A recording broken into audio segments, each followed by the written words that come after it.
Hello. Hello. Anyone around here speak basketball?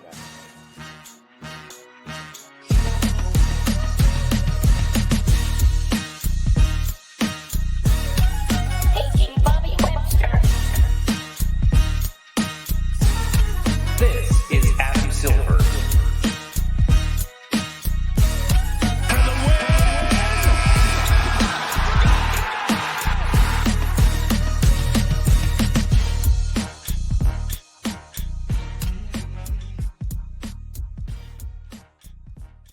Vision 6-9.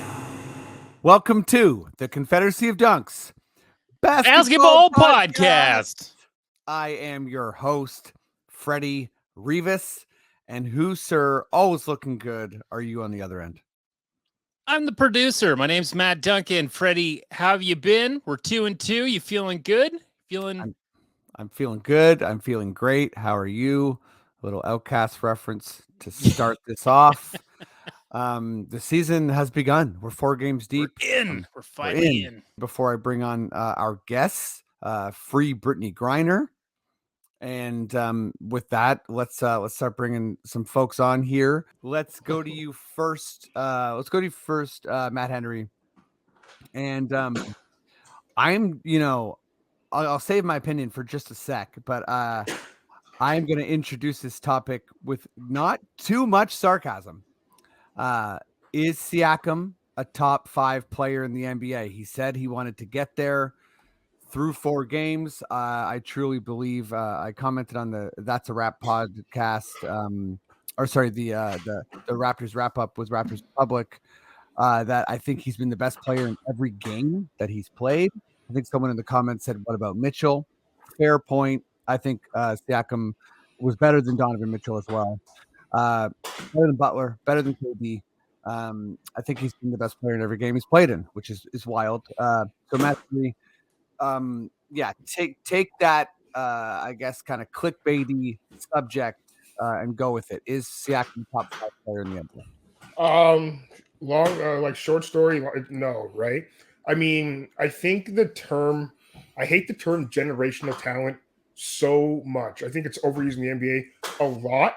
But the thing about it is when you say it nowadays and you point to the person, it's like, yeah, I get it. You know what I mean? It's your LeBrons, your Giannis's, your Steph's. Like, who are these people? You know what I mean? Like, they're really good. So to say you're not top 5, it's not because it's the top 5, even top 10 are really good. But I think because, like you said, he's been the best player in every game he's been in. If he keeps playing like a guy who wants to be a top 5 guy, Raps are going to be phenomenal.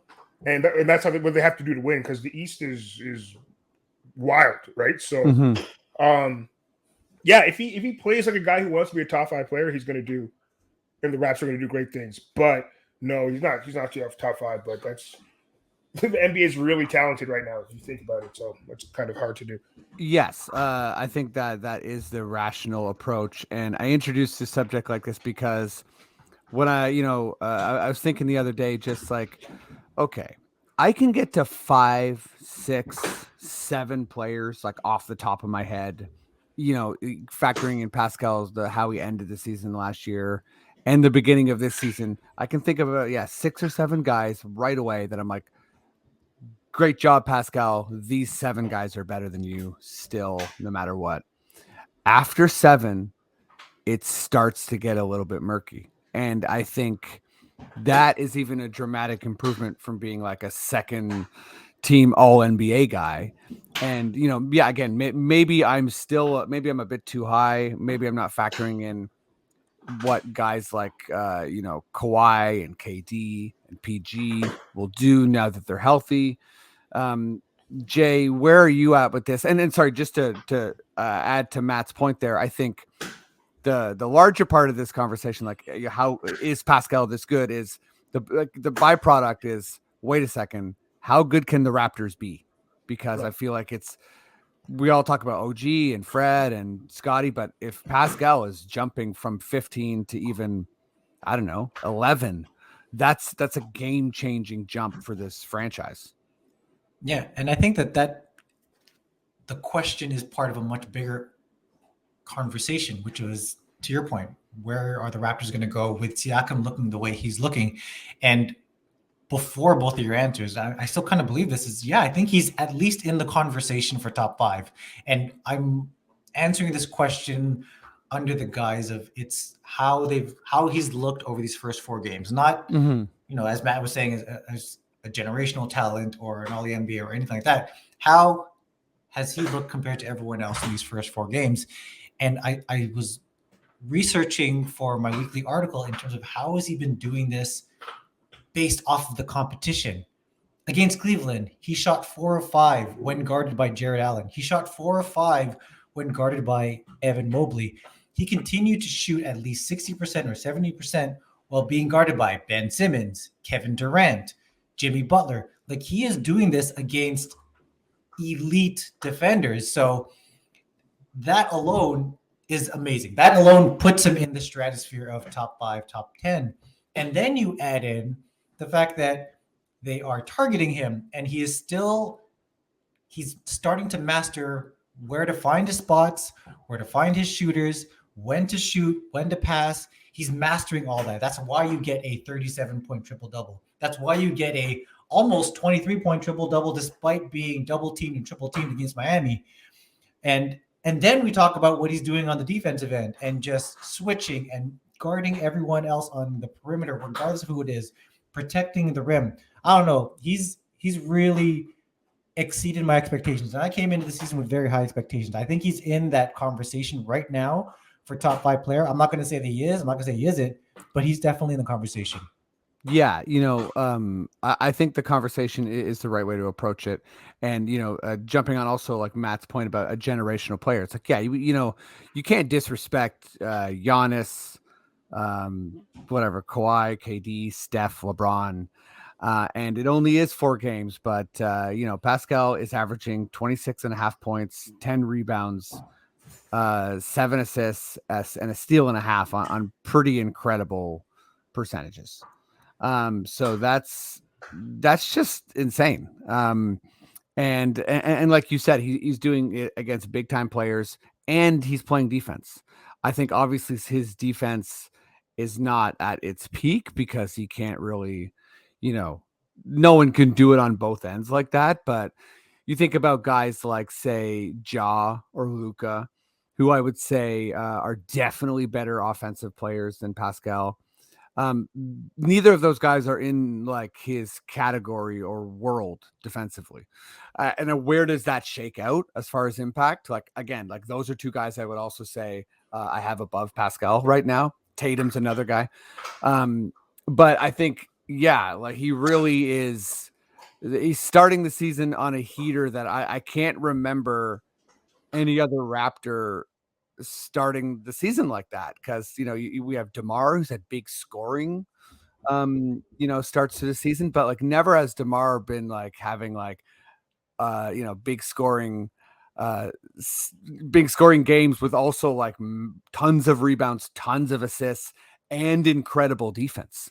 So just the well-rounded nature in which Pascal's doing this is blowing my mind. Yeah. I don't know if you guys have any sort of like other Pascal stuff before we move on. Well, the numbers that you laid out there, the 26 points, 10 rebounds, 7 assists. Do you know how many other NBA players have those thresholds? Just LeBron. That's it. That's the entire list of 25, 10, and 5 assists. And he's in a stratosphere almost of his own right now. And what we're witnessing is really the best you could ask for in terms of how the season has started for himself and how this might play out for the Raptors moving forward. And you know what? He's got to keep going. Like, I love Scotty, don't get me wrong, and I know he's the future of the team and stuff, but I feel like Pascal doesn't want to give the keys up to this team just yet. It's still his team, so he's got to play and be the best player on his team before you're, top 5 in the NBA or whatever. So I really think it's just about that commitment to want to do it, because I think not everybody's ready to give Scotty the team, but people are, and that's probably got to bother him a little bit.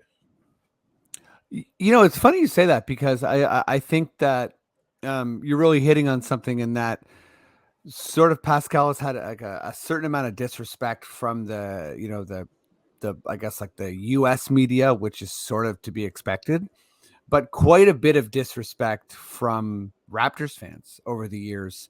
Yeah. And I think people are having to reckon with this idea.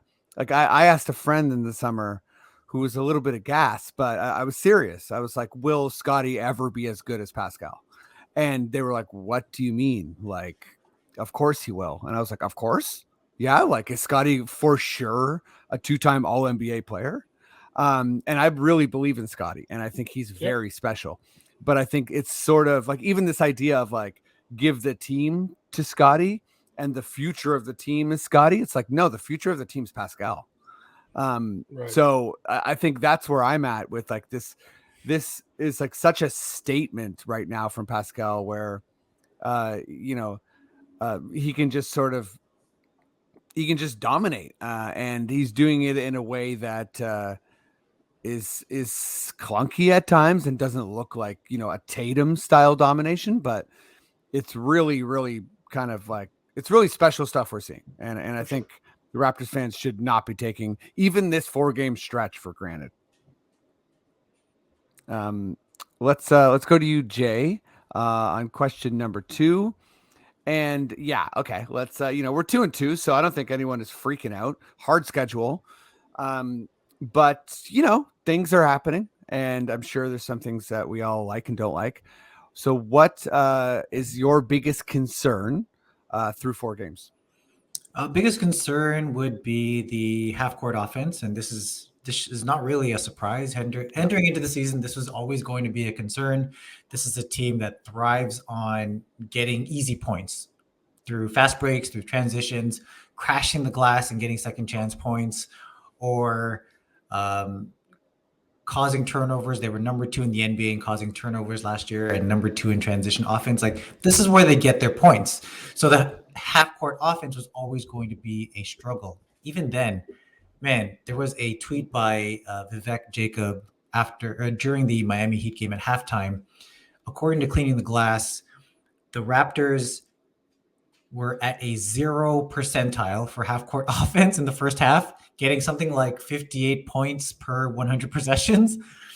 And then on transition, they were getting 180 points per 100 possessions, meaning like they could get that many points in a game with how well they were playing transitionally. So it kind of dictates on extreme spectrums, of course, how good this team is on the transition side, but on the half-court offense, it can get really sluggish. And while it's a concern of mine, I also think that there have been signs that it can do well. And I think we saw that in the clutch moments. They are the number 1 clutch team in terms of net rating.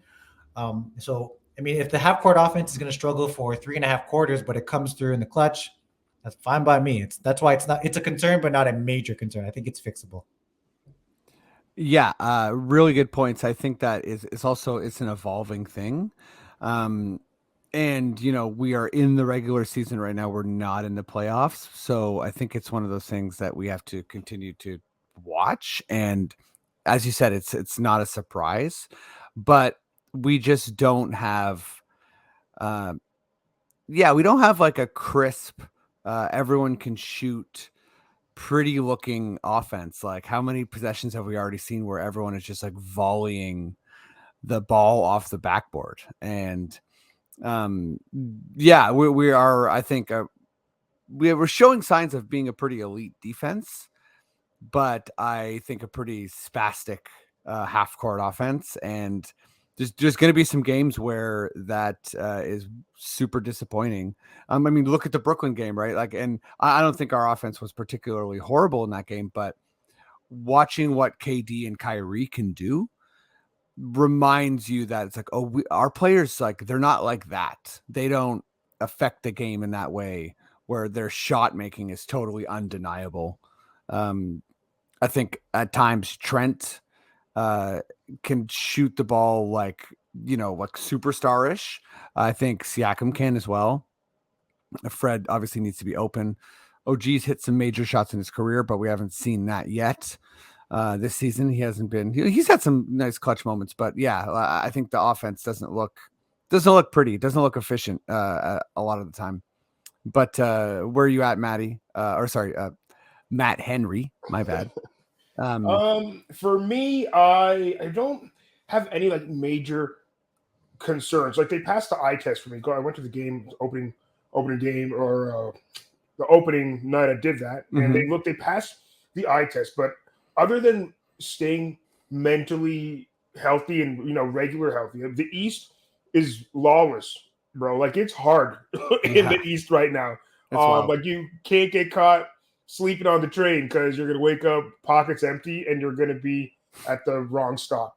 That's how it is in the East. Like as long that's gonna happen. They're gonna have you lose 1, 2, 3 in a row, but it's like those bounce back games. Like you can't.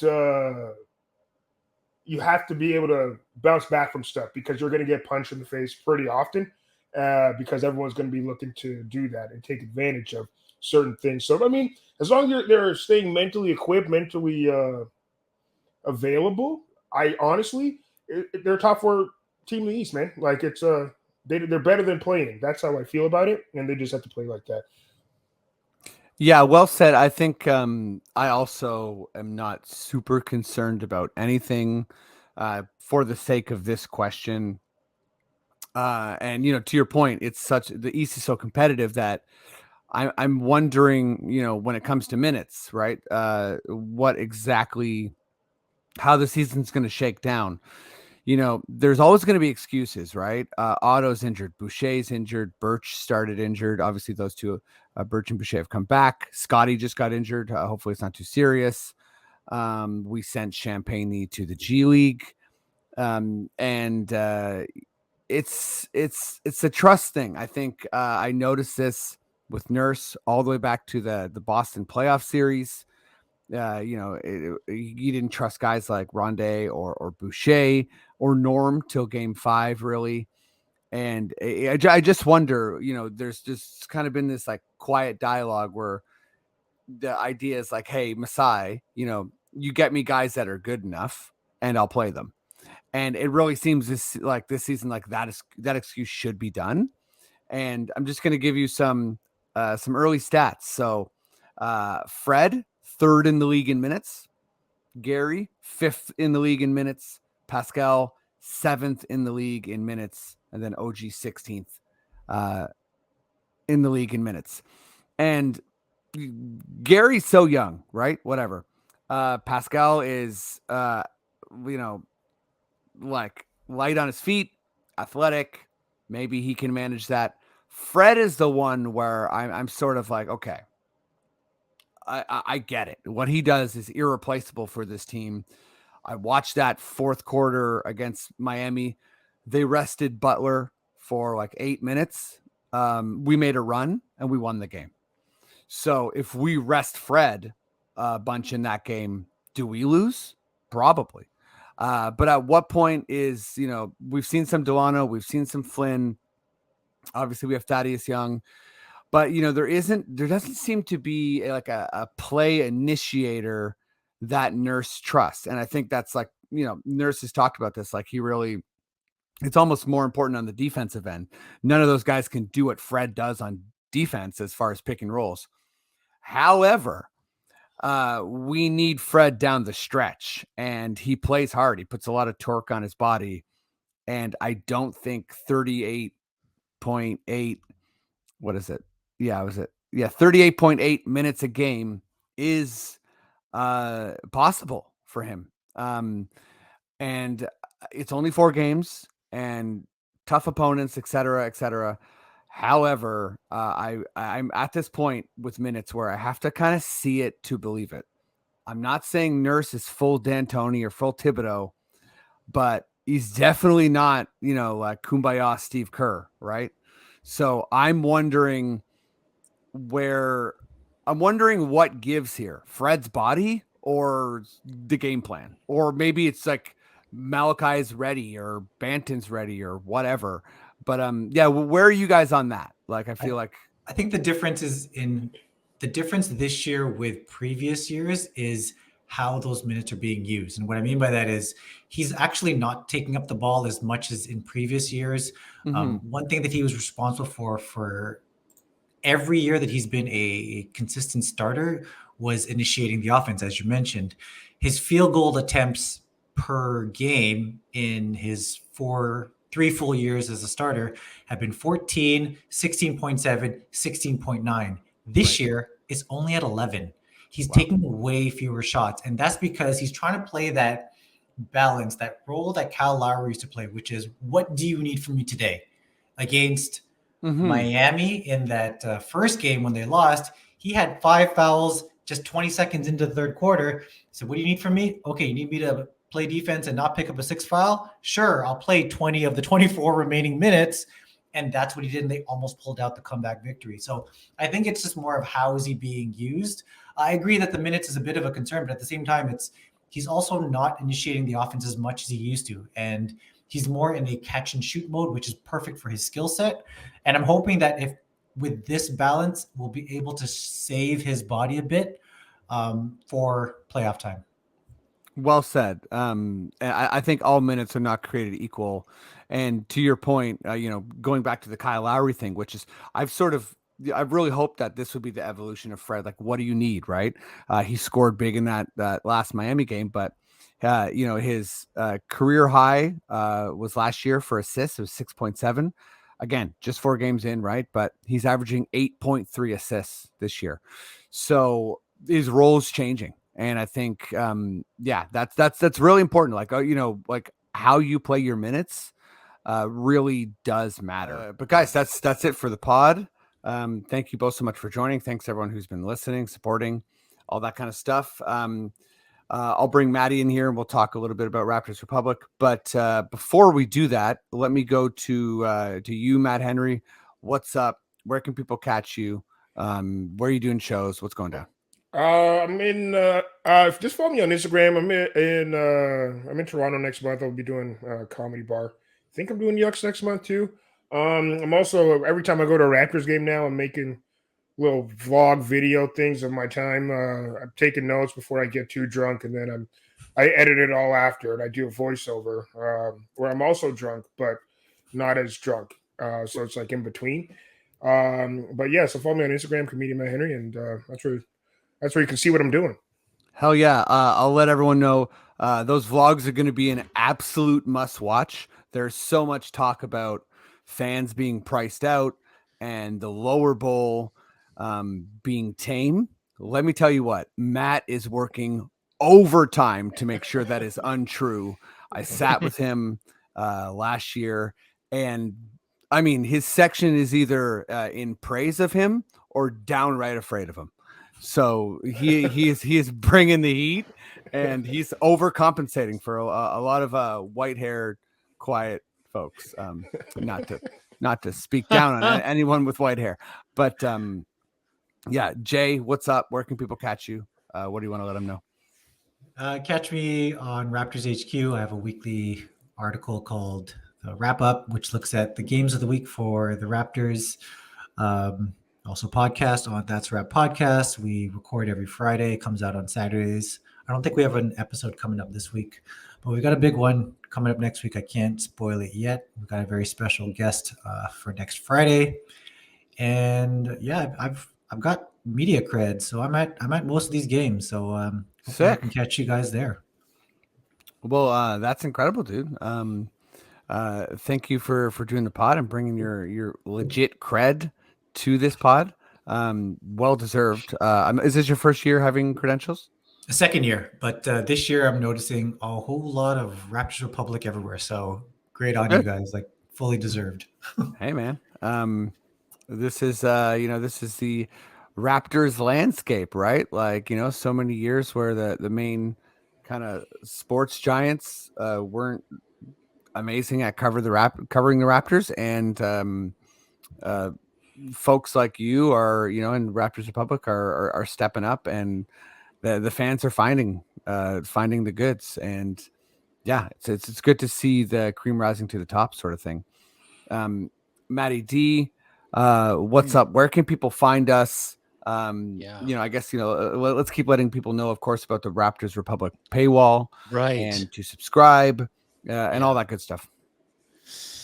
We're on RaptorsRepublic.com. Pretty easy. All the podcasts are there, but we are a part of the Rapcast, so subscribe to that on your favorite podcatchers. If you're watching the clips that we put up on YouTube, please like and comment. Let me know how much you love the intros. I know I don't need to ask you to do that. So please take it easy on us. We're just trying to have a good time. I know there's lots of talk about fans and podcasts, and if we should have podcasts. I don't know what the hell's going on. Oh yeah, right. So forgot about that. Yeah, we're huge fans. We've stated that every time, and we're just trying to have a fun experience in Raptors fandom for everybody, and ignite some conversation. So you can check us out at RaptorsRepublic.com, Dunkspodcast.com. That's our own website. And Freddie did mention the paywall. Yes, $6 a month. Taxes included. That's for the editorials. Now, the podcasts do remain free, so do not hate on us and say I'm not paying for this shit when it's totally free, okay? So $6 a month. You get all the great writing. So many great writers here at Raptors Republic. Support them. I don't know how transparent I can be about this, but I will say it's going well, but they need more. They need more. So please subscribe to the paywall. Read those sweet articles. And let's go. Beauty. Matt absolutely is not being transparent. I'm just kidding. Again, thank you so much, everyone, for the support. We appreciate the enthusiasm, the love, everything. We're Raptors maniacs, so we know you are too, and we love you for that.